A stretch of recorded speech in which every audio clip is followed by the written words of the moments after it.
So, hello guys, welcome to 5 Minutes Editorial. Today's editorial is all about the current global temperature rise. इसके बारे में आज हम detail में समझेंगे जो करेंटली टेम्परेचर का राइज हुआ है एंड इसका जो डेडली इफेक्ट देखने को मिल रहा है। काफ़ी ये न्यूज़ में चल रहा है अभी। तो इसके बारे में जो भी इम्पोर्टेंट चीज़ है यहाँ पर समझने के लिए, जानने के लिए, तो वो हम यहाँ पर देखेंगे। और हमारे काम की क्या चीज़ें हैं, हमारे एग्ज़ाम के पर्सपेक्टिव से कौन सी चीज़ें हमें पता होनी चाहिए, उनके उनके लिए हम यहाँ पर डिटेल में डिस्कशन करेंगे। और इस ग्लोबल जो हीट वेव कंडीशन है जो अभी बन रही है, इसका वे फॉरवर्ड क्या होना चाहिए। So let's get started. सबसे पहले हम समझते हैं कि what are heat waves. Heat wave होती क्या है, राइट। वो अगर मैं आपको सिंपल डेफिनेशन बताऊं हीट वेव की, तो वो कुछ इस तरीके से होगी कि prolonged period of excessively hot weather that can cause adverse impact on human health, environment and economy. तो लंबे समय तक अगर एक्सेसिवली हॉट वेदर की कंडीशन रहती है किसी जगह पर, जिससे human health, environment and economy को इफेक्ट हो, तो उस जगह पर हम यहाँ पर हीट वेव को डिक्लेयर करते हैं, right.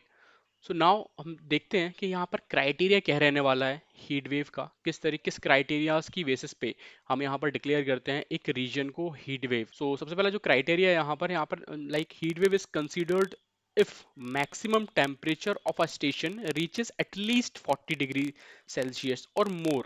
40 degree Celsius is for the plain region and 30 degree Celsius is for the hilly region.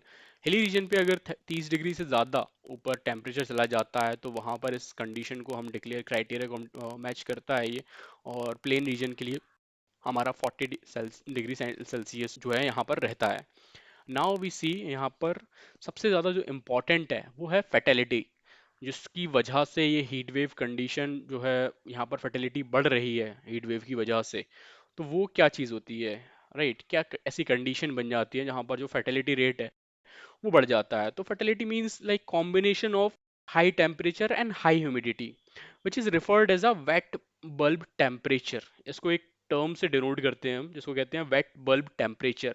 Wait bulb temperature का मतलब होता है कि एक ऐसी कंडीशन जहाँ पर आपका टेम्परेचर बढ़ रहा है and as well as humidity भी बढ़ रही है। तो इससे होता क्या है, इससे like high moisture content makes it difficult for the sweat to evaporate and bodies to cool down. मतलब आप एक जगह पर हैं जहाँ पर बहुत ज़्यादा ह्यूमिडिटी है एज वेल एज टेम्परेचर भी बहुत ज़्यादा है। तो आपको जो यहाँ पर स्वेट निकल रहा है, जो पसीना निकल रहा है आपका, वो कूल डाउन मतलब एवापोरेट नहीं होगा, जिसकी वजह से आपकी जो बॉडी है वो कूल डाउन नहीं होगी उतनी जल्दी। तो इस कंडीशन में क्या होता है कि आपके फैटल होने के चांसेस बहुत बढ़ जाते हैं, आपके यहाँ पर बेहोश होने के चांसेस बढ़ जाते हैं and it is as deadly as like any other conditions. तो इसको हम कहेंगे फर्टिलिटी रेट काफ़ी बढ़ जाती है। अब यहाँ पर देखते हैं कि हम जो हीट वेव आ रहा है इसके कॉजेज़ क्या है, क्यों ये हीट वेव लाइक कंडीशंस हो रही हैं। और ये इंडिया में ही नहीं, ये ग्लोबल लेवल पे हो रही हैं चीज़ें। अभी रिसेंटली ये न्यूज़ में था कि जो यूरोप का टेम्परेचर है 40 डिग्री प्लस जा चुका है, राइट। तो इसके कॉजेज़ क्या हैं, तो one of the major cause, primary cause अगर जिसे हम कहेंगे, वो है ग्लोबल वार्मिंग। ग्लोबल वार्मिंग की वजह से आपने सुना होगा कि पोलर आइस मेल्ट हो रही है, सी लेवल टेम्परेचर राइज हो रहा है। ग्लोबल वार्मिंग का वन ऑफ द इफेक्ट ये भी है कि हीट वेव लाइक कंडीशंस बन रही हैं और ये आगे और बढ़ेंगी अगर हमने इन पे अभी काम नहीं किया। इससे होता क्या है ग्लोबल वार्मिंग में, इसमें जो इंक्रीज है human activities like deforestation, fossil fuel burning, industrial activities, ये सारी ह्यूमन एक्टिविटीज है। इनके बढ़ने से एक ऐसी कंडीशन डेवलप हो जाती है जिससे जो ग्लोबल टेम्परेचर है वो राइज होता है और जो वेदर पैटर्न है वो चेंज होता है, right, due to human activities. और दूसरा चीज अगर हम देखेंगे यहाँ पर जो कॉज हो सकता है हीट वेव का, वो होगा यहाँ पर अर्बनाइजेशन, जैसे कि growth of like concrete jungles in cities. And अगर आपको बताऊं मैं, concrete is like absorb more heat and retain more heat as compare to normal land, right. तो यहाँ पर जो कॉन्क्रीट जंगल बन रहा है, इतना ज़्यादा जो कंस्ट्रक्शन एक्टिविटीज़ हो रही हैं और सिटीज़ इतनी रैपिडली ग्रो कर रही हैं, तो इससे ऐसी कंडीशंस बन जाती हैं। और तीसरी चीज़ हम यहाँ पर देखेंगे वो होगा एल इफेक्ट। आपने सुना होगा एल इफेक्ट की वजह से जो एग्रीकल्चर पर इफेक्ट होता है, इसका हमारे रेनफॉल पैटर्न पर इफेक्ट होता है, मॉनसून्स पर इफेक्ट होता है इंडिया के। बट यहाँ पर one of the key reason ये भी है इसका, El Nino effect, heat wave like condition का।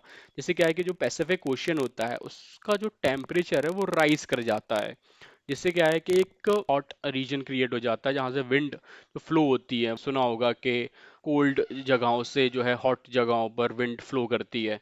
तो उस कंडीशन में एल नीनो इफेक्ट की वजह से यहाँ पर हीट वेव जो है एक बढ़ जाती है, राइट। और इसके और भी कॉजेज होते हैं, जैसे एल नीनो के आपने जो देखा होगा, causing change in temperature, rainfall and wind pattern, like that. So इन सब का इम्पैक्ट से होगा क्या, जो अभी हमने देखा है इन तीनों चार जो हमने डिस्कस करे हैं कॉजेज, इनके इम्पैक्ट से क्या होगा? सबसे पहला तो हमारा ह्यूमन जो हेल्थ है, हेल्थ पर इम्पैक्ट होगा।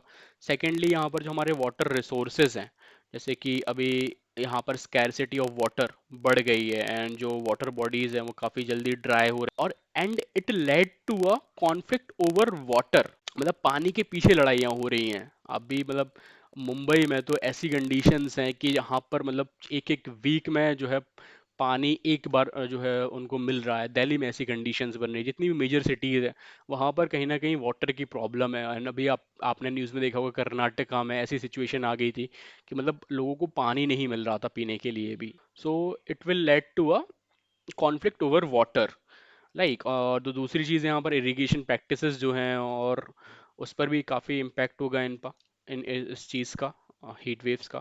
And the third thing is impact on energy, electricity demand जो है काफ़ी बढ़ जाएगी, जिससे कूलिंग जो मतलब लोगों के घर में एसी कूलर बढ़ रहते हैं फैन वगैरह के लिए, जो इलेक्ट्रिसिटी डिमांड बढ़ने से जो है कि हमारा जो स्ट्रेन है पावर ग्रिड्स पर वो बढ़ जाएगा। एंड चांसेस हैं यहाँ पर पोटेंशियल ब्लैकआउट्स होने के। एंड सबसे ज़्यादा इफेक्ट जो होगा इलेक्ट्रिसिटी डिमांड बढ़ने का, वो हमारे वल्नरेबल पॉपुलेशन पे होगा, क्योंकि मेजरली आपने देखा होगा जो पावर कट्स होते हैं वो विलेज एरिया, रूरल एरियाज़ में ज़्यादा होते हैं as compare to urban cities. तो वल्नरेबल जो पॉपुलेशन है हमारी, उनको इस चीज़ का इफेक्ट देखने को मिल सकता है। तो यहाँ पर हमारे अब वे फॉरवर्ड क्या होंगे, क्या हमें यहाँ पर चीज़ों पर ध्यान देना है, तो वो देखते हैं हम। सबसे पहला तो हमें यहाँ पर आइडेंटिफाई करना होगा जो वल्नरेबल पॉपुलेशन है हमारी, जैसे कि गिग वर्कर्स हो गए, यहाँ पर जोमेटो स्विगी ड्राइवर्स हो गए, जिनका काम ही यहाँ पर है, जो मतलब मेजरली आपका डे टाइम में वर्क रहता है उनका। तो उनको आइडेंटिफाई करना होगा, वल्नरेबल पॉपुलेशन जो एग्रीकल्चर सेक्टर से हैं या फिर जो लेबर सेक्टर है हमारा, प्राइमरी सेक्टर है, उनसे जुड़े हुए हैं, उनको आइडेंटिफाई करना होगा। एंड उनके लिए एक एक्शन प्लान तैयार करना पड़ेगा, जिसमें क्या है कि हमें कुछ ओ- जो कूलिंग सेंटर्स हैं उनको ओपन करना पड़ेगा, जो एक्सट्रीम हीट की जो कंडीशन है वहाँ पर उनको एक रिलीफ मिले। सेकेंडली यहाँ पर हमें कुछ जैसे कि ग्रीन रूफ हो गए या फिर कूलिंग जो कूलिंग डिवाइसेस होते हैं उनको इंस्टॉल करना पड़ेगा। एंड कूल पेवमेंट जो है उस तरीके से टेक्नोलॉजी की मदद से यहाँ पर बनाने पड़ेंगे, जैसे जो अर्बन हीट है वो उसको हम रिड्यूस कर पाएँ। And third thing is planting more trees, basics है, मतलब जितने ज़्यादा पेड़ लगाएंगे हम उतना ज़्यादा जो है टेम्परेचर कूल रखने में हेल्प होगी हमारी। तो these are the way forward, इस पर हमें काम करना होगा। जैसे हम इस पे काम करेंगे तो उतना ज़्यादा हमें इसका रिजल्ट देखने को मिल सकता है आने वाले कुछ सालों में। तो ये है हमारा आज का एडिटोरियल इंडियन एक्सप्रेस का।